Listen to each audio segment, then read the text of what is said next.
Versions advertising agency నుంచి SK Sirajuddin garu మనతో ఉన్నారు. ఆయనతో మాట్లాడదాం. సార్ నమస్తే, welcome to Way2News conclave. Thank you. First of all మీ గురించి మాకు తెలుసు. మీ గురించి మీరు తెలుగు రాష్ట్రాల ప్రజలకి ఇంట్రడ్యూస్ చేసుకోవాలంటే ఎలా ఇంట్రడ్యూస్ చేసుకుంటారు? నేను సిరాజుద్దీన్ షేక్, వర్షన్స్ అడ్వర్టైజింగ్ ప్రొపరేటర్గా ఆంధ్ర తెలంగాణలో డిఫరెంట్ క్లయింట్స్కి అడ్వర్టైజింగ్ ఏజెన్సీగా సర్వీసెస్ ఇస్తున్నాను. 1994లో ఒక ఎగ్జిక్యూటివ్గా అడ్వర్టైజింగ్ ఏజెన్సీలో నా ప్రయాణం స్టార్ట్ అయింది విజయవాడలో. తర్వాత 2002లో సొంతగా వెర్షన్స్ అడ్వర్టైజింగ్ ఏజెన్సీని నేను ఎస్టాబ్లిష్ చేయడం జరిగింది. అప్పటి నుంచి 2 తెలుగు రాష్ట్రాల్లో కూడా నేను విస్తరించడం, క్లయింట్స్కి డిఫరెంట్ 360 డిగ్రీస్ సర్వీసెస్ ఇవ్వడం. ఒక ఏజెన్సీ, ఒక రిలీజింగ్ ఏజెన్సీస్గా ఉన్న ట్రెండ్లో నేను యాడ్ ఏజెన్సీ స్టార్ట్ చేసిన తర్వాత రిలీజింగే కాకుండా డిజైనింగ్ పార్ట్లో కావచ్చు, క్రియేటివ్స్లో కావచ్చు, కన్సల్టెన్సీ, జస్ట్ ఒక ఏజెన్సీ రిలీజింగే కాకుండా క్లయింట్కి ఏం కావాల్సి ఉంటుంది, ఏ ప్లాట్ఫామ్స్లో బడ్జెట్స్ పెట్టాల్సి ఉంటుంది, ఫ్యూచర్ ప్లాన్స్ని బట్టి మనం ఎలా యాక్ట్ చేయాలి, ఈ విధంగా నాకు ఎంత బిజినెస్ వస్తుందే కాకుండా క్లయింట్ బిజినెస్ ఎంత బాగుండాలి, క్లయింట్కి ఏ మీడియంస్లో తీసుకెళ్ళాలి, బ్రాండ్ ప్లేస్మెంట్స్ ఎక్కడ ఉండాలి, ఇవన్నీ కూడా సజెస్ట్ చేస్తూ దానిని బట్టి అడ్వర్టైజ్మెంట్ ప్లానింగ్ చేస్తూ ఇస్తున్న ఏజెన్సీగా మేము బాగా. చాలా అడ్వర్టైజ్మెంట్ ఏజెన్సీస్ ఉన్నాయి, మీది ఎందుకు స్పెషల్? అండ్ నెక్స్ట్ 10 yearsలో మీ ప్లాన్ ఎలా ఉండబోతుంది? అంటే ఇప్పటికే చాలా డిజిటల్ రెవల్యూషన్ వచ్చింది, టెక్నాలజీ మారుతూ ఉంది, పాత తరం అడ్వర్టైజ్మెంట్ చేంజ్ అవుతూ వస్తుంది.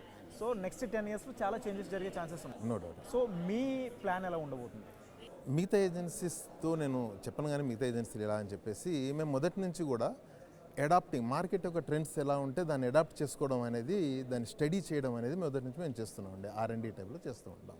సో కొత్తగా ఏదైతే మీడియంస్లో ఏదైనా వస్తే కొత్త ధనాన్ని ప్రజలు తొందరగా స్వీకరిస్తారు. ఏదైనా కొత్త విషయం కనబడితే ఐబాల్స్ అట్ వెళ్తాయి, అటెన్షన్ అటు ఉంటుంది. సో కొత్త ప్లాట్ఫామ్స్ మీదకి మన క్లయింట్స్ యొక్క బ్రాండ్ని తీసుకెళ్ళడం అనేది, ట్రెండ్స్ని బట్టి క్లయింట్ యొక్క బ్రాండ్ని ముందుకు తీసుకెళ్ళడం అనేది మొదటి నుంచి నేను 2002లో ఏజెన్సీ స్టార్ట్ చేసినప్పుడు నుంచి నా క్లయింట్స్ అందరూ కూడా అలాగే సర్వీస్ చేస్తున్నాను.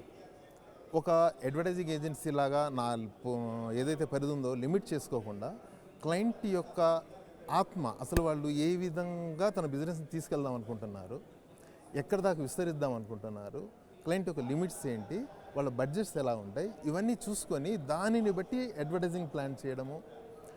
ఏ ప్లాట్ఫామ్ నేను అడ్వర్టైజ్ చేయలేని ప్లాట్ఫామ్స్ మీద కూడా వాళ్ళని సజెస్ట్ చేయడము, 360 డిగ్రీస్ సర్వీసెస్లో 360 డిగ్రీస్లో అడ్వర్టైజింగ్ చేయించడం అనేది నా ఏజెన్సీ యొక్క స్పెషాలిటీ అండి. నేను ఇందా చెప్పినట్టు అడాప్ట్ అనేది కోవిడ్ తర్వాత ఒక్కసారిగా మీడియా మొత్తం మారిపోయింది. నెమ్మదిగా ప్రింట్ మాత్రమే ఆధిపత్యంలో ఉన్న స్థాయి నుంచి ఒక్కసారిగా ఏమైందంటే ఒక 10 years, నేను అనుకోవడం 10 years తర్వాత ఉండేది ఏదైతే ఉండేదో కోవిడ్ రాకపోతే 10 years ముందు వచ్చేసింది అనుకుంటాను అది. సో మేము దాన్ని కూడా అడాప్ట్ చేసుకొని దాంట్లోనే వేటూ న్యూస్ ఒక లెక్క తీసుకోండి. ఒక్కసారిగా వేటూ న్యూస్ దాదాపు 60 లక్షల మంది పైన రీడర్స్ తోటి ప్రజల దగ్గరకు వచ్చింది. పర్ డే 60 lakhs పీపుల్ ఒక ప్లాట్ఫామ్లో వచ్చి వెళ్తున్నారు అంటే అది క్లయింట్కి ఏ విధంగా అడ్వాంటేజ్ అవుతుంది అని స్టడీ చేసిన తర్వాత నేను ఎక్కువగా మన క్లయింట్స్ అందరినీ సజెస్ట్ చేయడం స్టార్ట్ చేశాను. వాళ్ళు కూడా దాన్ని యాక్సెప్ట్ చేశారు. అంటే మన గత హిస్టరీ కూడా క్లయింట్స్ కరెక్ట్ సజెస్ట్ చేస్తామని చెప్పి తెలుసు కాబట్టి చేశారు. ప్రతి ఒక్కరు కూడా హ్యాపీ. దీని తర్వాత కూడా ఇంకా డ్రామాటిక్గా చేంజెస్ వస్తాయండి. ప్రపంచం అంతా కూడా మారిపోతుంది. పర్టికులర్గా టెలివిజన్ మీడియా అనే దాని నుంచి కూడా ప్రింట్ మీడియా ఒక స్టాండర్డ్లో నిలబెడుతూ ఉన్నా కానీ టెలివిజన్ మీడియా పర్టికులర్గా ఇప్పుడు టెలివిజన్ మీడియాని ఎఫెక్ట్ అవ్వబోతుంది గొప్పగా నేను అనుకోవడం. Thank you sir, thank you so much for coming to conclave. Thank you sir.